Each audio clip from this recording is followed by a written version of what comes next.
Hi students, welcome to Competitive Cracker.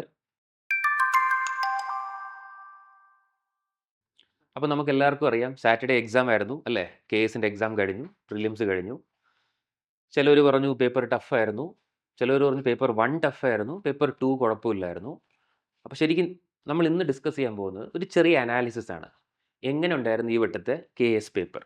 ഇനി ഫ്യൂച്ചറിൽ എങ്ങനെയൊക്കെ ആയിരിക്കും ക്വസ്റ്റ്യൻസ് വരാൻ ചാൻസ് ഉള്ളത്? പ്ലസ് മെയിൻസിൽ എങ്ങനെയൊക്കെ ക്വസ്റ്റ്യൻസ് വരാം? അപ്പോൾ നമുക്ക് നോക്കാം സംഭവം. ഇപ്പോൾ ഡയറക്റ്റ് നമുക്ക് ടോപ്പിക്കിലോട്ട് പോകാം. സംഭവം പേപ്പർ 1 പിന്നെ പേപ്പർ 2. പേപ്പർ 1 ശരിക്കും പറഞ്ഞാൽ എല്ലാവരും പറഞ്ഞു കുറച്ച് ടഫായിരുന്നു സംഭവം. പേപ്പർ 2 കമ്പാരിറ്റീവ്ലി എന്താ പറയുക, ആവറേജ്. ചിലർ പറഞ്ഞു അത് ഈസി ആയിരുന്നു എന്നൊക്കെ പറഞ്ഞു സംഭവം. അപ്പോൾ compared to paper 1, paper 2 was average അല്ലെങ്കിൽ ഈസി. അപ്പോൾ എന്തുകൊണ്ടായിരിക്കും കുറേ ആൾക്കാർക്ക് പേപ്പർ 1 കുറേ കൂടെ ടഫായിട്ട് തോന്നിയെന്ന് വെച്ചാൽ, ഒന്ന്, കുറേ ക്വസ്റ്റ്യൻസ് സ്റ്റേറ്റ്മെൻറ്റ്സ് ആയിരുന്നു അല്ലേ? അതും ചില ക്വസ്റ്റ്യൻസിലൊക്കെ 4-5 സ്റ്റേറ്റ്മെൻറ്റ്സ് ഒക്കെ വരുന്നുണ്ട് സംഭവം. അപ്പോൾ അതിൻ്റെ ബേസിക് മീനിങ് എന്താണ്? ഓരോ ടോപ്പിക്കും അപ്പോൾ ഡീറ്റെയിൽ ആയിട്ട് നമ്മൾ പഠിക്കേണ്ടിയിരിക്കുന്നു അല്ലേ? അപ്പോൾ ഡീറ്റെയിൽ സ്റ്റഡി വേണം നമുക്ക്. അപ്പോൾ അതുപോലെ ഹിസ്റ്ററി ആയാലും കുഴപ്പമില്ല, പോളിറ്റി ആയാലും കുഴപ്പമില്ല, ജോഗ്രഫി ആയാലും കുഴപ്പമില്ല. പ്ലസ് എല്ലാത്തിൻ്റെയും ബേസിക്സ് വളരെ ഇമ്പോർട്ടൻ്റ് ആയിരുന്നു സംഭവം. ഇപ്പോൾ ചില ടോപ്പിക്സിൻ്റെ ബേസിക് അറിയുമായിരുന്നെങ്കിൽ നമുക്ക് കുറേ കൂടെ പെട്ടെന്ന് ആ ക്വസ്റ്റ്യൻ മനസ്സിലായേനെ സംഭവം. അപ്പോൾ അതുകൊണ്ടായിരിക്കും ചിലവർക്ക് തോന്നി എന്താണ് paper 1 was comparatively tough compared to paper 2. Clear അല്ലേ? ഇനി പേപ്പർ 2 നോക്കുമ്പോൾ എന്തായിരിക്കും കുറേ കൂടെ തോന്നിയ കുറച്ച് എക്കണോമിക്സ് ചോദ്യമായിരുന്നു. അതും കുറച്ചും കൂടെ എന്താ പറയുക, നമുക്ക് ബേസിക്സ് ഉണ്ടായിരുന്നെങ്കിൽ കുറേ കൂടെ വായിച്ചിട്ട് അതെന്താണ് ഉദ്ദേശിക്കുന്നത്, അതിൻ്റെ മീനിങ് എന്താണ്, അത് കുറേ കൂടെ പെട്ടെന്ന് നമുക്ക് വായിച്ചെടുക്കുമായിരുന്നെങ്കിൽ നമുക്ക് കുറേ കൂടെ എന്ത് ചെയ്യുന്നത്, കുറേ കൂടെ മാർക്ക് കിട്ടിയേനെ സംഭവം. അപ്പോൾ അതായിരുന്നു എല്ലാവരും പറഞ്ഞത് ശരിക്കും പറഞ്ഞാൽ അല്ലേ? അപ്പോൾ അതിൻ്റെ വേറെ മീനിങ് എന്താണ്? PSC കുറേ കൂടെ ക്വസ്റ്റ്യൻസ് എന്താക്കി തുടങ്ങി, സ്റ്റാൻഡേർഡ് ആക്കാൻ തുടങ്ങി. പണ്ടത്തെ പോലെയല്ല, കുറേ കൂടെ ക്വസ്റ്റ്യൻസ് എന്ത് ചെയ്തു, കുറച്ചും കൂടെ ബേസിലോട്ട് പോയി അതിൻ്റെ വേറെ ക്വസ്റ്റ്യൻസ് ഉണ്ടാക്കാൻ തുടങ്ങി, അതിൻ്റെ സ്റ്റാറ്റിക് GK ക്വസ്റ്റ്യൻ ഉണ്ടാക്കാൻ തുടങ്ങി. കണ്ടോ? അപ്പോൾ ചില ക്വസ്റ്റ്യൻസിലുണ്ടോ എന്തൊക്കെയാണ് ചോദിച്ചത്? ചിലപ്പോൾ ഒരു ക്വസ്റ്റ്യൻ ചിലപ്പോൾ ഡയറക്റ്റ് മീനിങ് ഒരു ബേസിക് ക്വസ്റ്റ്യൻ ആയിരിക്കും. പിന്നെ ഒരു ക്വസ്റ്റ്യൻ അതിൻ്റെ സ്റ്റേറ്റ്മെൻറ്റ് വന്നിട്ട് സ്റ്റാറ്റിക് GK ചോദിച്ചു. പ്ലസ് ചില സമയത്ത് അതിൽ നിന്ന് ചില കറണ്ട് അഫയേഴ്സും ചോദിക്കാം. അപ്പോൾ ഇങ്ങനെ മിക്സ് ചെയ്തിട്ട് കുറേ ക്വസ്റ്റ്യൻസ് സ്റ്റേറ്റ്മെൻ്റ് ആയിട്ട് ചോദിച്ചു. അത് വെച്ച് നോക്കുമ്പോൾ എന്താണ് പേപ്പർ 1 കുറേ കൂടെ ടഫായിട്ട് തോന്നുന്നത്. ബിക്കോസ് ഹിസ്റ്ററി ക്വസ്റ്റ്യൻസ് ഒക്കെ കുറച്ചും കൂടെ എന്താ പറയുക, പഴയ ടോപ്പിക്സ് അല്ലേ? ഇപ്പോൾ ഒരാളെ പറ്റി മാത്രം ചോദിച്ചിട്ട് അയാളെപ്പറ്റി സകല ഡീറ്റെയിൽസും ചോദിക്കുമ്പോൾ എല്ലാവരും അത് വായിക്കണമെന്നില്ല, അല്ലെങ്കിൽ ഡീറ്റെയിൽ ആയിട്ട് എല്ലാവരും വായിച്ച് കാണത്തില്ല. അതുകൊണ്ടായിരിക്കും പെട്ടെന്ന് അത് കുറേ കൂടെ ടഫായിട്ട് തോന്നിയത്. ക്ലിയർ അല്ലേ? ഇതാണ് പ്രിലിംസിൽ. അപ്പോൾ ഫ്യൂച്ചറിൽ ഇനി എങ്ങനെയായിരിക്കും ക്വസ്റ്റ്യൻ വരാൻ പോകുന്നത്? ഇപ്പോൾ നമ്മുടെ ഡിഗ്രി മെയിൻസ് വന്നാലും ഈ ടൈപ്പ് ക്വസ്റ്റ്യൻസ് ആയിരിക്കും ഇനി വരാൻ ചാൻസ് ഉള്ളത്. അപ്പോൾ ആദ്യം ഓർത്ത് വെക്കേണ്ടത്, ശരി എന്തായാലും നമ്മൾ എക്സാം കഴിഞ്ഞു, എക്സാം എഴുതി, പേപ്പർ 1 പേപ്പർ 2 എല്ലാം കഴിഞ്ഞു, ഒരു ബേസിക് ഐഡിയ നമുക്ക് കിട്ടി അല്ലേ? ഇനി എങ്ങനെയാണ് പഠിക്കേണ്ടത് അടുത്ത എക്സാംസിന്? അത് വളരെ ഇമ്പോർട്ടൻ്റ് ആണ്. അപ്പോൾ PSC ക്വസ്റ്റ്യൻസ് കുറച്ചും കൂടെ സ്റ്റാൻഡേർഡ് ആക്കാൻ തുടങ്ങി. അപ്പോൾ വരാൻ പോകുന്ന ഡിഗ്രി മെയിൻസിലും expect this type of questions. അപ്പോൾ ഇനി എന്ത് ടോപ്പിക്ക് കിട്ടിയാലും, അതാണ് എനിക്ക് ആദ്യം പറയാനുള്ളത്.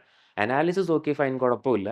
പേപ്പർ 1 പേപ്പർ 2 കഴിഞ്ഞു, നമ്മൾ സിലബസ് നോക്കി, ചിലർ ഒരു ടോപ്പിക്ക് പഠിച്ച് കാണത്തില്ല.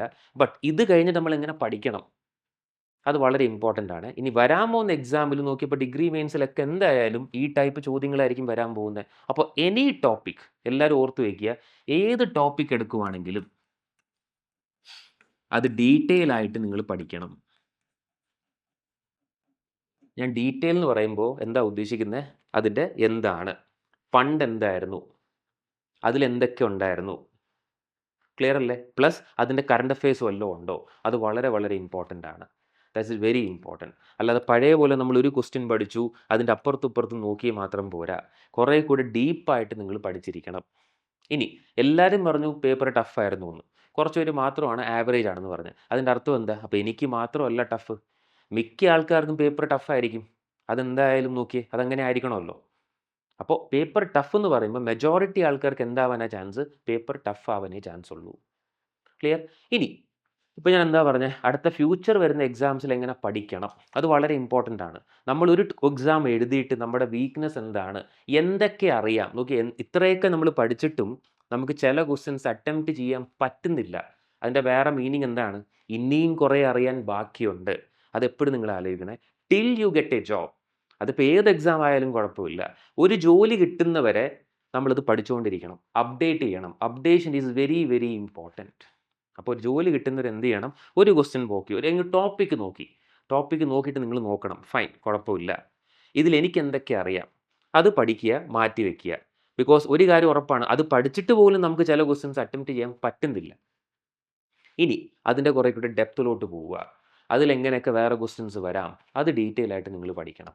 ഒന്നെങ്കിൽ നിങ്ങൾ വായിക്കണം, അല്ലെങ്കിൽ എഴുതി വെക്കണം. അപ്പോൾ ഇന്ന് തൊട്ട് നിങ്ങൾ പഠിക്കാൻ പോകുമ്പോൾ ഫ്യൂച്ചറിൽ ഏതൊക്കെ എക്സാംസ് വരുന്നുണ്ട്, എന്തായാലും മെയിൻസിലൊക്കെ ഇനി ഈ ടൈപ്പ് ഓഫ് ക്വസ്റ്റ്യൻസ് ആയിരിക്കും കുറേ കൂടെ വരാൻ ചാൻസ് ഉള്ളത്. അപ്പോൾ എന്ത് ടോപ്പിക്ക് കിട്ടിയാലും അത് ഡീറ്റെയിൽ ആയിട്ട് പഠിക്കുക. മിനിമം ഒരു ടോപ്പിക്കിൽ നിന്ന് മിനിമം ഒരു 10 to 15 ക്വസ്റ്റ്യൻസ് നിങ്ങൾ നോക്കി വെക്കുക. ഇതാണ് എനിക്ക് നിങ്ങളോട് തരാനുള്ളൊരു suggestion. Plus with which paper? KSൻ്റെ പേപ്പറിൽ. ബിക്കോസ് എല്ലാവരും ടഫ് എന്ന് പറയുമ്പോൾ എല്ലാ ഓപ്ഷൻസും കാണുമ്പോൾ മനസ്സിലാവുന്നില്ല. ചില ഓപ്ഷൻസ് കേട്ടിട്ടുണ്ട്, ചില ഓപ്ഷൻസ് പഠിച്ചിട്ടുണ്ട്, ചില ഓപ്ഷൻസ് കേട്ടിട്ട് പോലും ഇല്ല. അതിൻ്റെ അർത്ഥം ഓരോ ടോപ്പിക്കും ഡീറ്റെയിൽ ആയിട്ട് പഠിക്കേണ്ടി വരും ഇനി വരാൻ പോകുന്ന മെയിൻസ് എക്സാമിലും. അപ്പോൾ ഇന്നോട്ട് നിങ്ങൾ പഠിക്കാൻ തുടങ്ങുമ്പോൾ എന്ത് ചെയ്യണം? എല്ലാ ടോപ്പിക്ക്, ഏത് ടോപ്പിക്ക് കിട്ടിയാലും അതിൽ നിന്ന് പുതിയ 10 to 15 ക്വസ്റ്റ്യൻസ് ഉണ്ടാക്കണം. ഇതാണ് എൻ്റെ ആദ്യത്തെ മോസ്റ്റ് ഇമ്പോർട്ടൻറ്റ് സജഷൻ. കിട്ടിയോ ഞാൻ പറഞ്ഞ സംഭവം? Okay, fine. ഇനി വീണ്ടും നോക്കാം, വേറെ എന്തൊക്കെ ചോദിക്കാൻ ചാൻസ് ഉണ്ട് ഇതിൽ നിന്ന്, വേറെ എന്തൊക്കെ മാറ്റങ്ങളാണ് നമ്മൾ വരുത്തണ്ടേ. ഇനി ഈ ടോപ്പിക്ക് വളരെ ഇമ്പോർട്ടൻ്റ് ആണ്, കറണ്ട് അഫയേഴ്സ്. പ്രത്യേകിച്ച് ഏതിലായിരിക്കും കുറേ കൂടെ? Economy plus even science and tech. അപ്പോൾ economy and science and topics നിങ്ങൾ പഠിക്കുമ്പോൾ കുറേ കൂടെ കറണ്ട് അഫയേഴ്സ് എന്തായാലും വായിക്കണം. Because majority of the questions ആ ടോപ്പിക് റിലേറ്റഡ് ആയിട്ട് അവൻ വരാനാണ് ചാൻസ് ഉള്ളത്, അല്ലേ? ഈവൻ നമ്മുടെ ജോഗ്രഫി തന്നെ എടുത്തു, ചില ക്വസ്റ്റ്യൻസ് അങ്ങനെയും വരാം, അല്ലേ? ബിക്കോസ് ഇപ്പോൾ മോൺസൂൺ വരുമ്പോൾ വെറും മോൺസൂനെ പറ്റി മാത്രം പഠിച്ചിട്ട് കാര്യമില്ല, അതിൻ്റെ ടെക്നിക്ക് നോക്കണം, എങ്ങനെയൊക്കെ ബാധിക്കാൻ ചാൻസ് ഉണ്ട്. അപ്പോൾ ഈ ടോപ്പിക്ക് വളരെ ഇമ്പോർട്ടൻ്റ് ആണ്, കറണ്ട് അഫയേഴ്സ്. അപ്പോൾ നോർമൽ സബ്ജക്റ്റ് മാത്രമല്ല, കറണ്ട് അഫയേഴ്സ് നിങ്ങൾ നന്നായിട്ട് വായിക്കണം. അതിലും ഞാൻ എടുത്തു പറയുവാണ്, എന്ത് പുതിയ ടോപ്പിക്ക് കിട്ടിയാലും അതിൽ നിന്ന് പുതിയ വല്ലോ 10 ക്വസ്റ്റ്യൻ കിട്ടുന്നുണ്ടോ? നമുക്ക് അറിയുന്ന ക്വസ്റ്റ്യൻസ് അല്ല, അറിയുന്ന ക്വസ്റ്റ്യൻസ് പഠിച്ചു കഴിഞ്ഞിട്ട് അത് മാറ്റി വെച്ചിട്ട് പുതിയ വല്ലതും ക്വസ്റ്റ്യൻസ് കിട്ടുന്നുണ്ടോ? അതാണ് നിങ്ങൾ ഇനി പഠിക്കേണ്ടത്. ക്ലിയർ അല്ലേ? അപ്പോൾ അനാലിസിസ് എന്ന് പറയുമ്പോൾ എനിക്ക് കണ്ടപ്പോൾ മനസ്സിലായത് അതാണ്. മെജോറിറ്റി കുട്ടികൾ അത് ടഫാണെന്ന് പറയുന്നതിൻ്റെ മീനിങ് എന്താണ്? അവരിപ്പോഴും ഓരോ ടോപ്പിക്കും ഡീറ്റെയിൽ ആയിട്ട് പഠിച്ചിട്ടില്ല. 1-2 ക്വസ്റ്റ്യൻസ് മാത്രമായിട്ട് പഠിച്ചിട്ടാണ് ഇതുപോലത്തെ എക്സാം എഴുതാൻ പോകുന്നത്. ക്ലിയർ? അപ്പോൾ ഫ്യൂച്ചറിൽ വരാൻ പോകുന്ന എക്സാം ഇങ്ങനെ തന്നെ പ്രതീക്ഷിച്ചാൽ മതി. ഒരു എക്സാമ്പിൾ ഞാൻ തരാം, ഒരു ഐഡിയ കിട്ടും. ഇപ്പോൾ ഞാൻ നമ്മളിപ്പോഴും കാണാറില്ലേ നീതി ആയോഗ്. ഇതിൻ്റെ ചില ക്വസ്റ്റ്യൻ നമുക്ക് എന്തായാലും അറിയാമല്ലോ സംഭവം. എന്നാ വന്നത്, അല്ലേ? കെയിം. അത് 2015 സംഭവം. എന്ത് പേര് മാറ്റിയിട്ടാണ് വന്നത്? അപ്പോൾ അറിയാം നീതി ആയോഗ് ഗോട്ട് റീപ്ലേസ് വിത്ത് പ്ലാനിംഗ് കമ്മീഷൻ. അതൊക്കെ പോട്ടെ. പിന്നെ നിങ്ങൾ ചിന്തിക്കേണ്ടത് ഇത് ഏത് മിനിസ്ട്രിയിലാണ് വരുന്നത്, അല്ലെങ്കിൽ പാരൻറ്റ് ഓർഗനൈസേഷൻ എന്താണ്? ചിലപ്പോൾ ചോദിക്കാം, ഇതൊരു ബോട്ടം ടു ടോപ്പ് അപ്രോച്ച് ആണോ അതോ ടോപ്പ് ടു ബോട്ടം അപ്രോച്ച് ആണോ? ഇനി എന്തിനാ വരുന്നത്? Functions. When you write this type of exams, aim, objective, functions, ഇതൊക്കെ വളരെ ഇമ്പോർട്ടൻ്റ് ആണ്. അതെപ്പോഴും നിങ്ങൾ ആലോചിച്ചോണം. When you write degree type of exams, mains exams, അല്ലെങ്കിൽ KS പോലത്തെ ഒരു എക്സാം എഴുതുമ്പോൾ ഈ 3-4 വാക്കുകൾ വളരെ ഇമ്പോർട്ടൻ്റ് ആണ്. എയിം എന്താ, ഒബ്ജക്റ്റീവ് എന്താ, ഫങ്ഷൻസ് എന്താ, ഇതായിരിക്കും നമുക്ക് സ്റ്റേറ്റ്മെൻ്റ് ആയിട്ട് പല ക്വസ്റ്റ്യൻസ് ചോദിക്കാൻ ചാൻസ് ഉള്ളത്. പിന്നെ ഇവർ ഇടയ്ക്കിടയ്ക്ക് കുറച്ച് റിപ്പോർട്ട് പബ്ലിഷ് ചെയ്യുന്നുണ്ട്. അപ്പോൾ സസ്റ്റൈനബിൾ ഡെവലപ്മെൻറ്റ് ഗോൾ അല്ലെങ്കിൽ ഫിസ്ക്കൽ ഇൻഡെക്സ്, ഈ റിപ്പോർട്ടൊക്കെ ആരാണ് പബ്ലിഷ് ചെയ്യുന്നത്? ചിലപ്പോൾ അതും ഈ റിലേറ്റഡ് ടോപ്പിക്ക് ചോദിക്കാം. പ്ലസ് ഇതിൽ വേറെ എന്ത് ചോദിക്കാം? എന്തെങ്കിലും റിഗാർഡിങ് കറണ്ട് അഫയേഴ്സ്. അതുകൊണ്ടാണ് ഈ ഇത്രയും ഇമ്പോർട്ടൻ്റ് ആവുന്നത്. Current affairs regarding any topic എന്തുവരെ നിങ്ങൾ പഠിക്കണം. ഏതെങ്കിലും സ്റ്റേറ്റിൽ എന്തെങ്കിലും വുമൻ എംപവർമെൻറ്റ് തുടങ്ങിയിട്ടുണ്ടോ, അല്ലെങ്കിൽ ഫിസ്ക്കൽ പോളിസി ഹെൽത്തിൻ്റെ അല്ലെങ്കിൽ ഫിസ്ക്കൽ ഇൻഡെക്സ് ആരാണ് പബ്ലിഷ് ചെയ്യുന്നത്? അത് നീതി ആയോഗാണ്. ഏത് സ്റ്റേറ്റ് ആണ് ഫിസ്ക്കൽ ഇൻഡെക്സിൽ ഫസ്റ്റ് അടിച്ചത്? കണ്ടോ, അതും ടോപ്പിക് എന്താണ്? നീതി ആയോഗ് തന്നെയാണ്. പ്ലസ് ഇത് കഴിയുമ്പോൾ നിങ്ങൾ പഴയ കൂടെ നോക്കണം. ഇത് എന്ത് പണ്ടത്തെ പേരെന്തായിരുന്നു? Planning commission. Clear?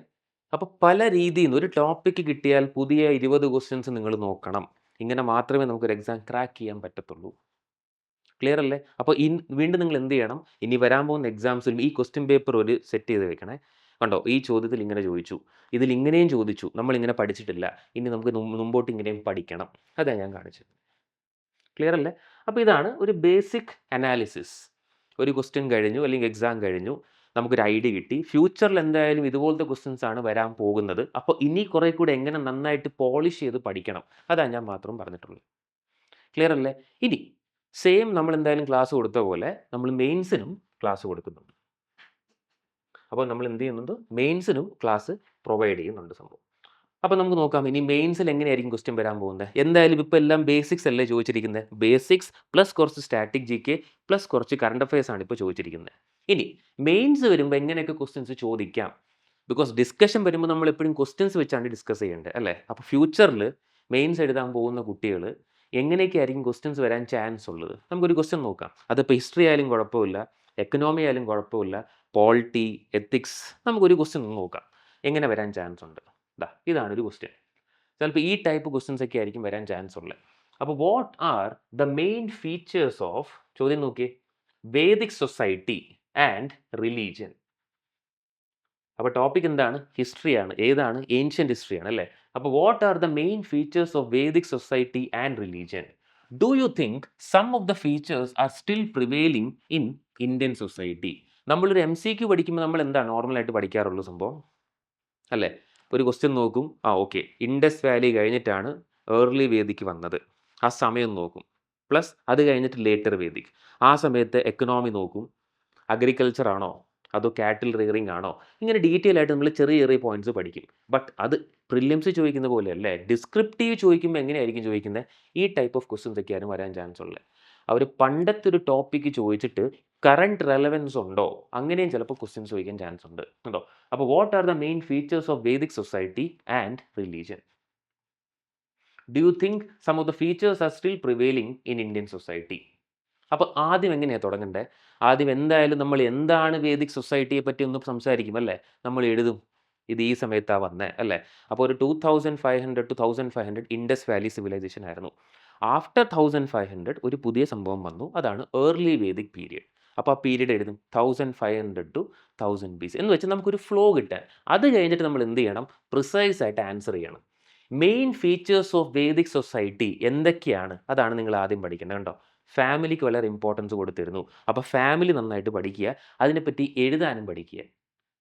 They have given more importance to family, കുല എന്നൊക്കെ പറഞ്ഞിട്ട്. അത് കഴിഞ്ഞ് വർണ്ണ സിസ്റ്റംസ് അല്ലേ, കാസ്റ്റ് സിസ്റ്റം, അതിനെപ്പറ്റി നമ്മൾ ഡീറ്റെയിൽ ആയിട്ട് പഠിക്കണം. ദെൻ ലാംഗ്വേജ്, സാൻസ്കൃതാണ് ലാംഗ്വേജ്. നെക്സ്റ്റ് മാരേജ്, ഏത് ടൈപ്പ് ഓഫ് മാരേജ് ആയിരുന്നു, കണ്ടോ? ഇതൊക്കെയായിരുന്നു some main features of Vedic society. ഇത് ഞാൻ ജസ്റ്റ് ഒരു എക്സാമ്പിൾ മാത്രം തന്നെയാണ്. എന്ന് വെച്ചാൽ ആദ്യം മെയിൻ പോയിന്റ്സ് നോക്കുക, അതിലെങ്ങനെയൊക്കെ എഴുതണം, ആ സെൻറ്റൻസ് നമ്മൾ ഫില്ലപ്പ് ചെയ്യണം. അപ്പോൾ ഇതാണ് starting of main features of Vedic society. ഇനി അതുപോലെ റിലീജിയൻ വല്ലതും ഉണ്ടായിരുന്നു.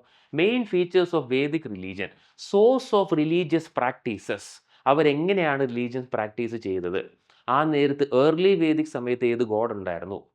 ലേറ്റർ വേദിക് ആയപ്പോഴത്തേക്കും ഏത് ഗോഡാണ് അതിനെ റീപ്ലേസ് ചെയ്തത്? നെക്സ്റ്റ് റിച്വൽസ് ആൻഡ് സാക്രിഫൈസസ് അല്ലേ, അവർ സാക്രിഫൈസസ് റിച്വൽസിനൊക്കെ കുറേ ഇമ്പോർട്ടൻസ് കൊടുത്തിട്ടുണ്ട്. ദാറ്റ് മീൻസ് വാട്ട്, യജ്ഞ, ആ കാര്യത്തിനൊക്കെ ഇമ്പോർട്ടൻസ് കൊടുത്തിട്ടുണ്ട്. ഇനി ചോദ്യം നോക്കി അത് നമ്മൾ ഡീറ്റെയിൽ ആയിട്ട് എഴുതിയെന്ന് വെച്ചോ. അത് കഴിഞ്ഞിട്ട് അതിൽ കറണ്ട് അഫയേഴ്സ് ഇടുന്ന കണ്ടോ, do you think some of the features are still prevailing in Indian society? കണ്ടോ, അതാണ് കുറേ കൂടി ഇമ്പോർട്ടൻസ് കൊടുക്കുന്നത്. പണ്ടത്തെ ആ സിസ്റ്റത്തിൽ ആ സാധനങ്ങൾ ഇപ്പോഴും ഇന്ത്യയിൽ ചില കാര്യങ്ങൾ ഫോളോ ചെയ്യുന്നുണ്ടോ? അപ്പോൾ അതിനെപ്പറ്റി എന്തായാലും നമ്മൾ പഠിക്കണം. അതിൻ്റെ ഒരു ചെറിയ കണ്ടോ, Vedic features which are still prevailing in Indian society. ഒന്നാണ് പാട്രിയാർക്കി അല്ലേ. ഏർലി വേദിക് സമയത്ത് വുമൻ ഈക്വൽ പവേഴ്സ് ആയിരുന്നു. ബട്ട് ലേറ്റർ വേദിക് ആയപ്പോഴത്തേക്കും വുമൻ്റെ പവർ കുറഞ്ഞു, മെൻ്റെ പവർ കൂടി.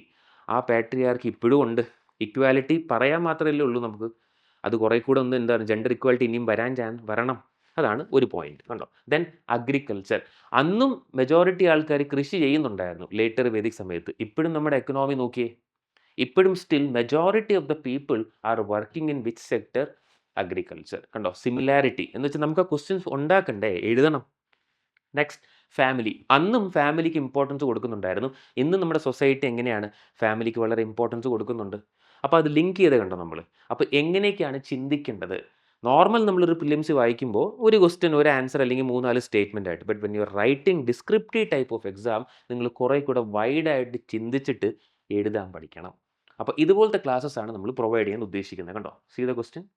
Main features of Vedic society എന്തൊക്കെയാണ് ഡീറ്റെയിൽ ആയിട്ട് പഠിപ്പിക്കും. ദെൻ റിലീജിയൻ എന്തൊക്കെയായിരുന്നു, source of religious practices. Then അതിൻ്റെ സെയിം സാധനങ്ങൾ പ്രിവലൻ്റ് ഇൻ ഇന്ത്യൻ സൊസൈറ്റി ഉണ്ടോ, അതാണ് ഈ സാധനങ്ങൾ. അപ്പോൾ this is how you need to write in mains exam. Because എന്ത് എഴുതണമെങ്കിലും നമ്മുടെ കയ്യിൽ എന്ത് വേണം, ഡേറ്റ വേണം, അല്ലെങ്കിൽ കണ്ടന്റ് വേണം. ക്ലിയർ അല്ല? അപ്പോൾ this type of classes are provided in CC.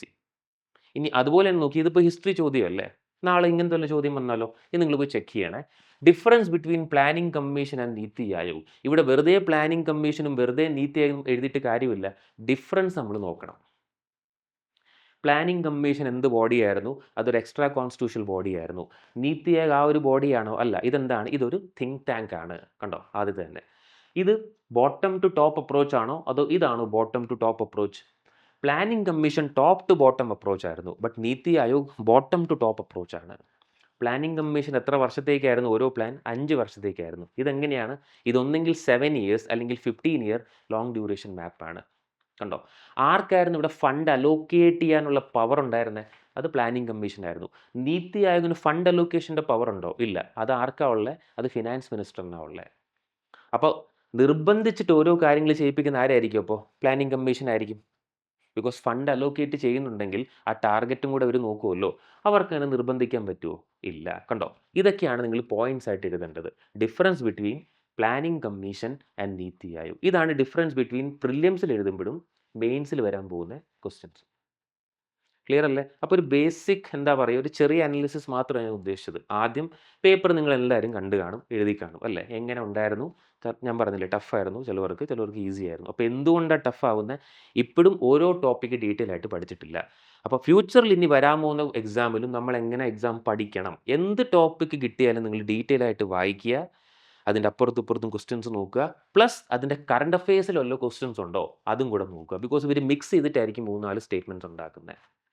അപ്പോൾ എങ്ങനെയാണോ നമ്മൾ പ്രിലിംസിന് പഠിപ്പിച്ചിട്ടുള്ളത്, same we are going to provide classes for which topic? Mains exam also. Clear അല്ലേ? അപ്പോൾ അടുത്ത ഫ്യൂച്ചറിൽ നോക്കുക, ക്വസ്റ്റ്യൻ പേപ്പർ സെറ്റ് ചെയ്യുക, പഠിക്കാൻ തുടങ്ങുക. അപ്പോൾ വീണ്ടും ഇതുപോലത്തെ ക്ലാസ്സസുമായിട്ട് നമുക്ക് വീണ്ടും കാണാം. Thank you.